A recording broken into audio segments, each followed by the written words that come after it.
तर उत्तर काशीत झालेल्या ढगफुटीत संपूर्ण गाव वाहून गेलंय। त्यात काही लोक बेपत्ता झाल्याची माहिती आहे। ढगफुटीत जमिनीसह अनेक घरं वाहून गेली आहेत। तर ढगफुटी झाल्यानंतर त्या परिसरातील परिस्थिती अंगावर शहारे आणणारी आहे। ढिगाऱ्याखाली अडकलेल्या लोकांचं शोधकार्य सुरू आहे। उत्तर काशीतील धारली गावात अशी परिस्थिती यापूर्वी कधीही निर्माण झाली नसल्याचं ग्रामस्थांचं म्हणणं आहे। एनडीआरएफ आणि एसडीआरएफ टीम कडून रेस्क्यू ऑपरेशन सुरू आहे। मात्र खराब वातावरणामुळे रेस्क्यू ऑपरेशन करण्यात अडचणी निर्माण होत आहेत।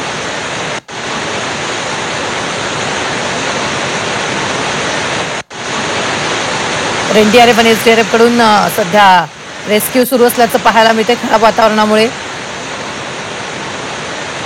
रेस्क्यूच्या कामालाही अडथळा येत असल्याचं पाहायला मिळतं। धारली गावात सध्या बचाव कार्य सुरू आहे।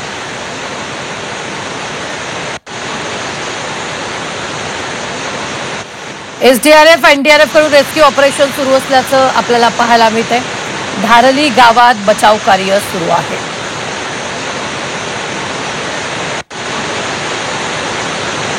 उत्तर काशीतली ही दोन्ही दृश्य आपण सध्या स्क्रीनवर पाहतो आहोत। रेस्क्यू ऑपरेशन सुरू असल्याचं आपण या दृश्यांमध्ये पाहतोय। एनडीआरएफ आणि एसडीआरएफ या ठिकाणी रेस्क्यू ऑपरेशन करत आहे।